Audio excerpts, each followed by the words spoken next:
En Metanoia TV presentamos Fundamentos con Paulo da Silva.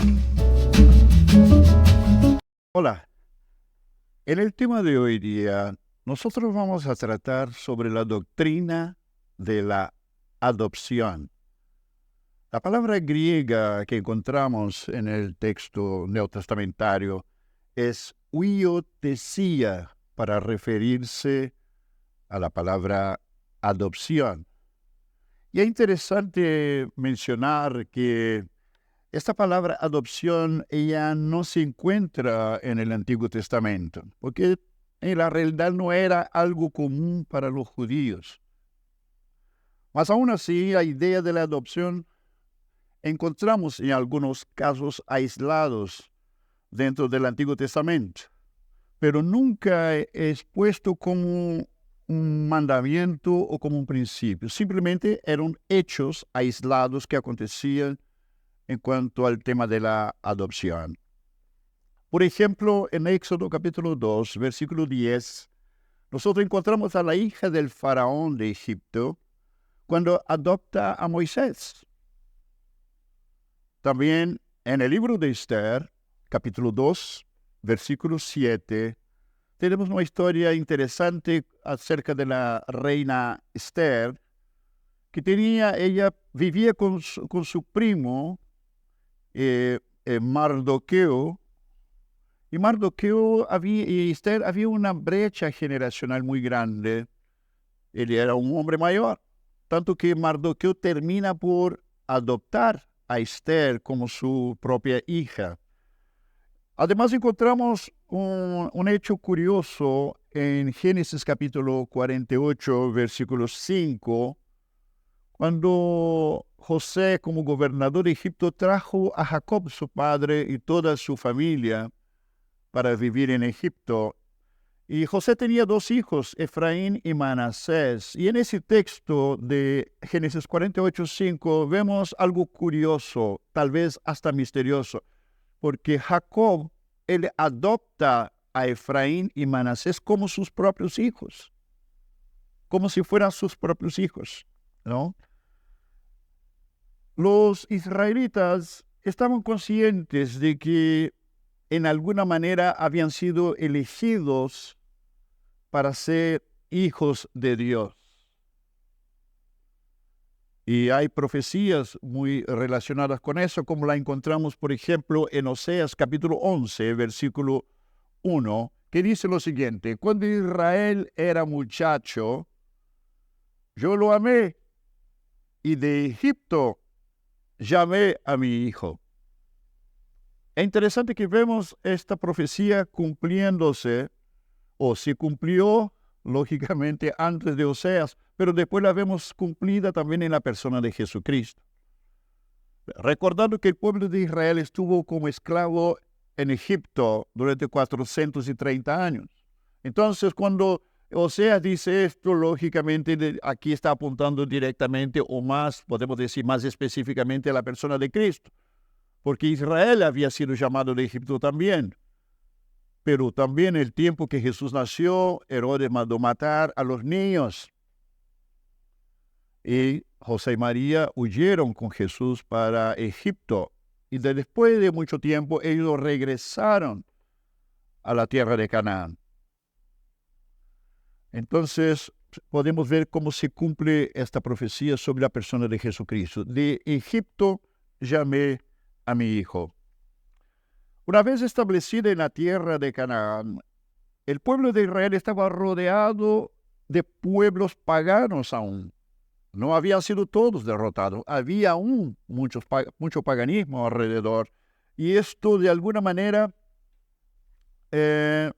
tenía algún tipo de influencia sobre los israelitas, ¿no? Pero una de las cosas que caracterizaba a estos pueblos es que sus dioses tenían descendencia humana. Y esto era algo muy raro y extraño para el pueblo de Israel. Algunos de esos casos yo creo que son personalidades o personajes de la mitología que algunos son muy conocidos. En la propia historia de Egipto, nosotros tenemos el faraón Ramsés, que uno de sus dioses principales de Egipto era el dios Horus, que es llamado dios de la luz, el dios principal.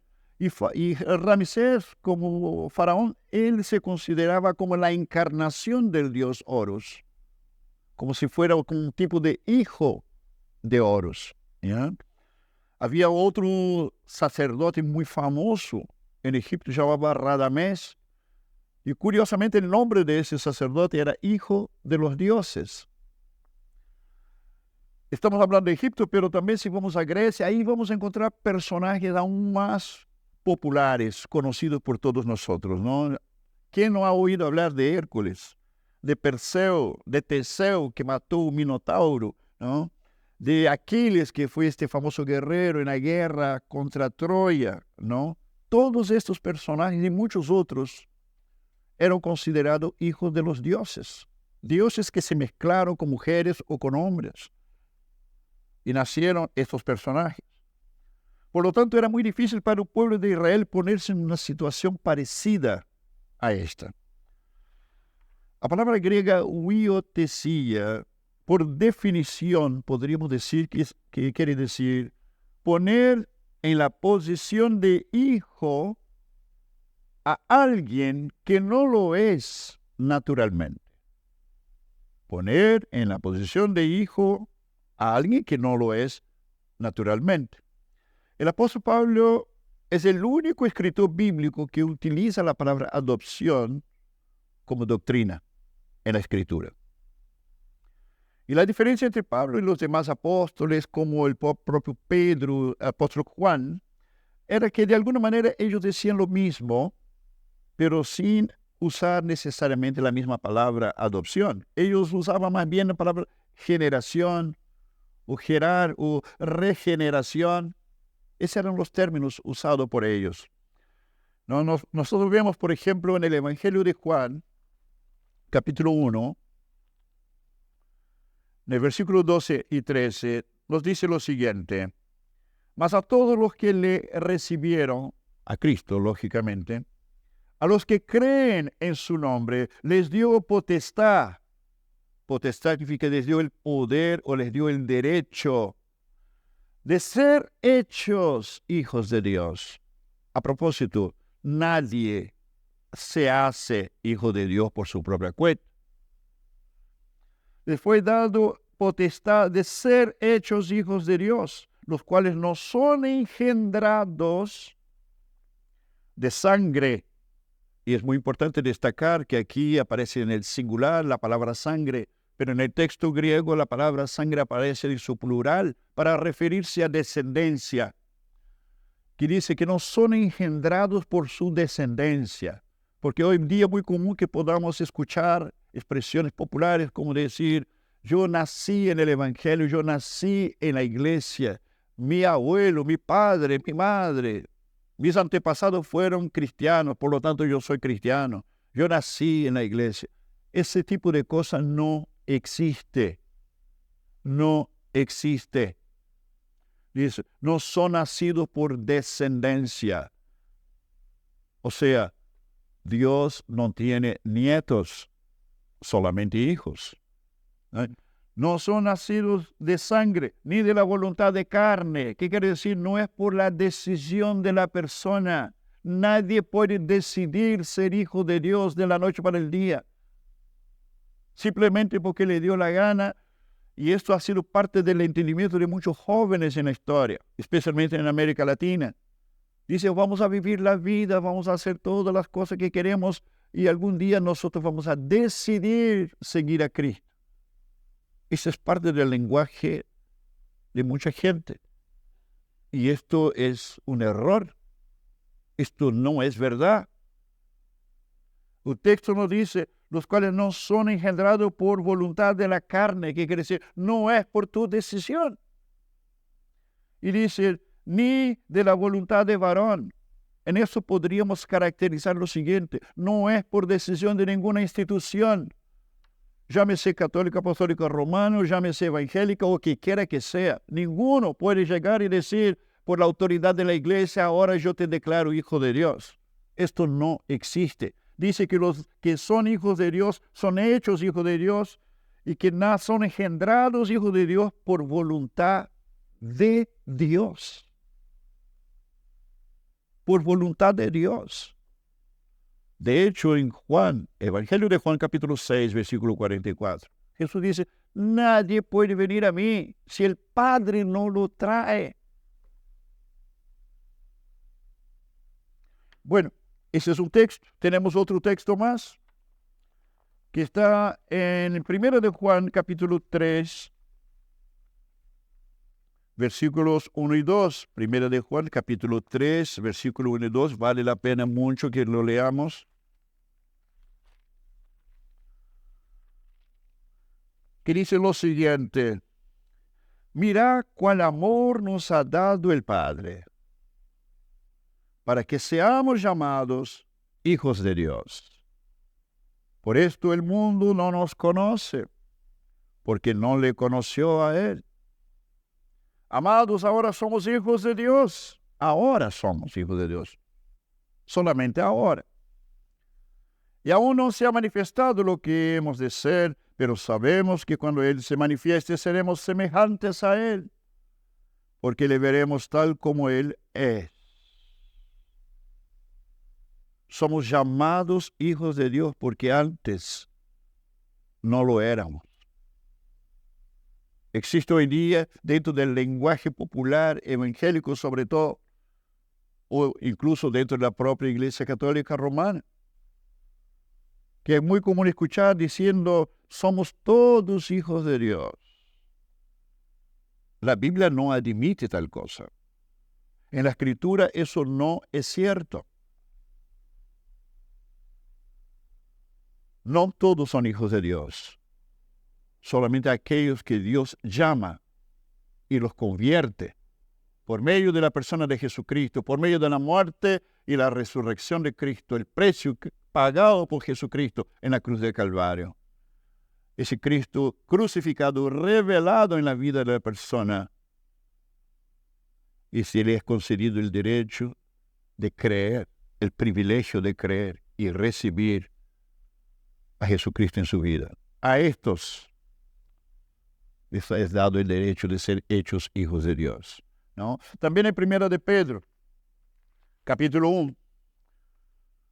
1, versículo 23, dice, siendo renacidos, podríamos decir, regenerados, como usaría Pedro o el propio Juan, regenerados, no de simiente corruptible, sino de incorruptible por la palabra de Dios, que vive y permanece para siempre. Renacidos. Tuvo que nacer de nuevo. Aquel que no nace de nuevo no puede ver y no puede entrar en el reino de Dios. Nuevo nacimiento. O sea, regeneración. Sin esto es imposible. Es interesante ver que el apóstol Pablo utiliza una figura griega antigua y también mucho de la ley romana de su época como referencia cuando habla de la adopción. Voy a leer algunos párrafos sobre eso. Dice, el estatus legal de un hijo en la época del Imperio Romano no era muy diferente al de un esclavo. Extraño. Esta situación podría cambiar según la disposición del Padre. Ya vamos a estar viendo algunos textos relacionados con esto. Otro punto. Incluso si un hijo era heredero por disposición paterna, el padre en ciertos casos podría transferir esta filiación a otra persona. O incluso podría mandar matar a su propio hijo.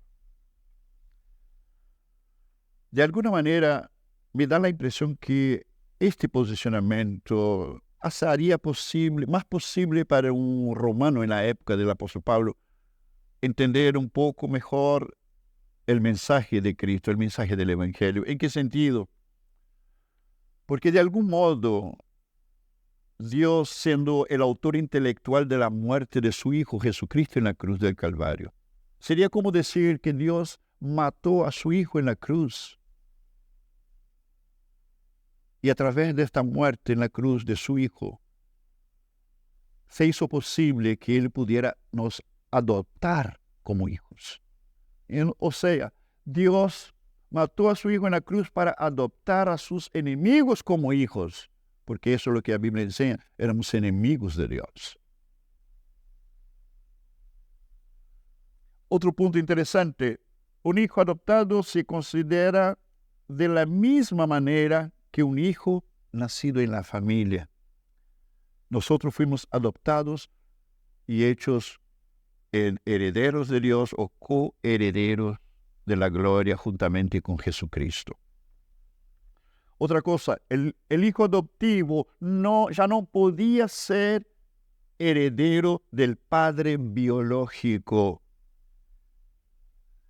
Una vez que hemos sido adoptados por Dios, no podemos seguir siendo hijos de Adán. Aquí quiero hacer una observación importante. Según lo que percibimos en la Escritura Sagrada, la humanidad ha heredado la naturaleza caída de Adán, y por haber heredado esa naturaleza caída, se ha tornado, según la propia Escritura,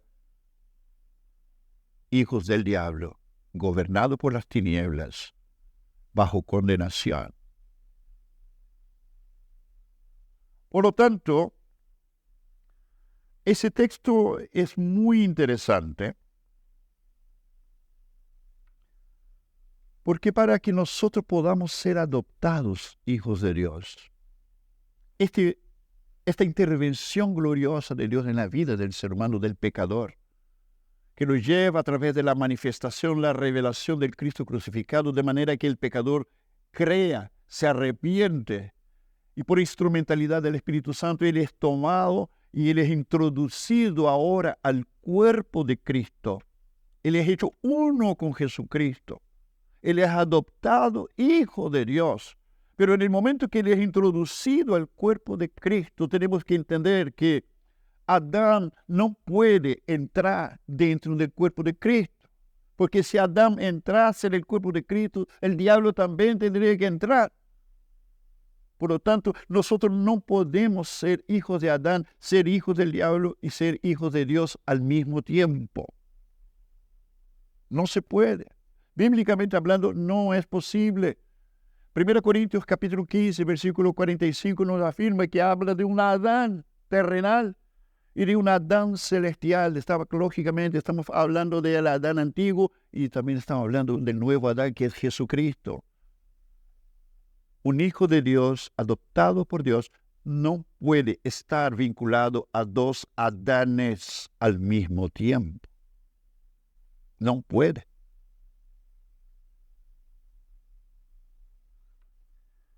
Otra cosa, una vez adoptados, las deudas de la persona adoptada, las deudas pasadas se cancelaban automáticamente. Y es exactamente eso que acontece cuando somos adoptados por Dios en Cristo. Nuestras deudas son canceladas. Tú me dirás de qué deudas estamos hablando. Aquellas personas que no están en Cristo, ellos están bajo la ley. Por lo tanto, si están bajo la ley, según la Biblia, están bajo maldición. Son esclavos del pecado. Son esclavos de las tinieblas. Las demandas de la ley implican necesariamente condenación. Si pudiéramos resumir, estamos hablando de 613 preceptos de la ley. Y la propia Biblia nos dice que aquel que viola un solo de esos 613 principios es culpable de todos. Y sabemos también que ningún ser humano jamás ha cumplido toda la ley, a no ser Jesucristo.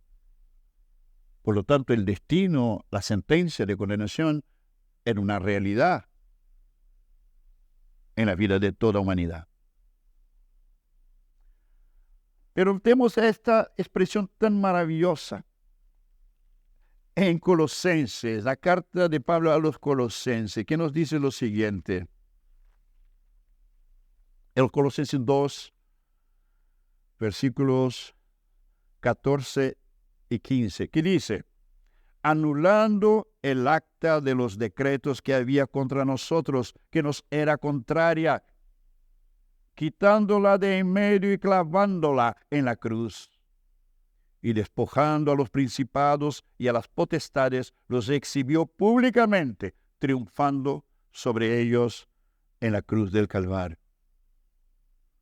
Aquellos que han sido adoptados, redimidos por la sangre de Cristo, por el sacrificio de Jesucristo, toda deuda, toda pendencia que tenía con las tinieblas, con el diablo, con Adán, con la ley, con el infierno, toda pendencia fue cancelada por el poder de la muerte de Cristo en aquellos que recibieron y creyeron y fueron adoptados como hijos de Dios. No hay deudas pendientes. De tal manera que el hijo adoptado de Dios puede decir con toda firmeza: el diablo no tiene nada en mí. Nada en mí. Para su antigua familia, la persona adoptada estaba muerta. Y exactamente eso que pasa también con nosotros. Estamos muertos para Adán y consecuentemente muertos también para el diablo. No hay ningún vínculo más con las tinieblas. Y vamos a leer ahora uno de los textos más maravillosos que nos habla sobre la adopción. Está en Gálatas capítulo 4, del versículo 1 al 7. Dice esto: pero también digo, entre tanto que el heredero es niño, en nada difiere del esclavo. ¿Se acuerda? Hablamos de esto. Aunque es señor de todo, sino que está bajo tutores y curadores hasta el tiempo señalado por el Padre. El Padre dispone. Así también nosotros, cuando éramos niños, estábamos en esclavitud bajo los rudimentos del mundo. Pero cuando vino el cumplimiento del tiempo, Dios envió a su Hijo, nacido de mujer y nacido bajo la ley, para que redimiese a los que estaban bajo la ley, esto es nosotros, a fin de que recibiésemos la adopción de hijos. Y por cuanto sois hijos, Dios envió a vuestros corazones el Espíritu de su Hijo, el cual clama: Abba, Padre. Sería como un niño en su intimidad, en su relación paternal, dijera a su papá: papito. Porque la palabra Abba en hebreo es padre. Abba. Es como decir padre, padre, o papá, o papito. Y para que esto pueda acontecer, la única persona que podía decir en esta intimidad esto a Dios Todopoderoso como Padre era Jesucristo. Y a nosotros se nos fue dado también ese derecho, una vez que fuimos adoptados. El Espíritu de Cristo con el cual clamamos Abba Padre, podemos ahora decir a Dios: papito mío, mi papá. Y esto está basado en dos cosas sumamente importantes: la intimidad y la identidad que nosotros tenemos. Tenemos la identidad de nuestro Padre que está en los cielos. También leemos en Romanos capítulo 8 otro texto interesante, versículo 14 al 17. Dice: porque todos los que son guiados por el Espíritu de Dios, estos son hijos de Dios, pues no habéis recibido el espíritu de esclavitud para estar otra vez en temor, sino que habéis recibido el espíritu de adopción, por el cual clamamos Abba Padre. El Espíritu mismo da testimonio a nuestro espíritu de que somos hijos de Dios. Y si hijos, también herederos, herederos de Dios y coherederos con Cristo, si es que padecemos juntamente con Él, para que juntamente con Él seamos glorificados. Los hijos de Dios tienen el Espíritu de Dios y son guiados por el Espíritu de Dios. hijos porque ahora tienen el espíritu de adopción, y este espíritu es el que reconoce a Dios como Abba Padre. Este Espíritu Santo se conecta con nuestro espíritu, generando una convicción profunda de que somos hijos y herederos de Dios con Cristo. Esto es una seguridad, una convicción inquebrantable, inconmovible, porque no ha sido generada naturalmente, sino ha sido generado por la intervención de Dios directamente en nuestras vidas. Claro que siempre y cuando hayamos participado de su muerte y resurrección y hayamos sido hechos nuevas criaturas, como aparece en 2 Corintios 5:17, que dice, de modo que si alguno está en Cristo, es nueva criatura. Las cosas viejas pasaron y aquí todas son hechas nuevas. Todas son hechas nuevas. Por lo tanto, Adán no puede estar ahí. Y por último, en Efesios capítulo 1, versículo 5, se nos dice lo siguiente. En amor, habiéndonos predestinado para ser adoptados hijos suyos por medio de Jesucristo según el puro afecto de su voluntad. Bendición completa. Predestinados para ser adoptados como hijos, simplemente porque Dios así lo quiso. Y a propósito de predestinación, primeramente, si apuntamos en dos direcciones cuando hablamos de predestinación en la Escritura. La primera es para ser adoptados hijos de Dios, y esta adopción como hijos se inaugura en el momento que nos convertimos a Cristo. Y el segundo momento en que la predestinación se aplica en la Escritura, podemos encontrar en Romanos capítulo 8, versículo 29 al 30, donde nos dice que fuimos predestinados para ser hechos conformes a la imagen de su Hijo, apuntando a Jesucristo. Y esta inauguración de esa predestinación en ser hecho imagen de Cristo se inaugura también en el momento que somos adoptados como hijos de Dios y pasamos a vivir un proceso de maduración espiritual, de propósito eterno de Dios, así se llama. Cada vez menos de nosotros y más de Cristo. El blanco, la meta, no soy yo, no eres tú. La meta es Jesucristo. Si es que vamos a ser formados a su imagen hasta la plenitud, porque esta es la voluntad de Dios. Que Dios les bendiga a todos y pueda seguir ministrando sus conciencias en un tema tan importante como este. Amén.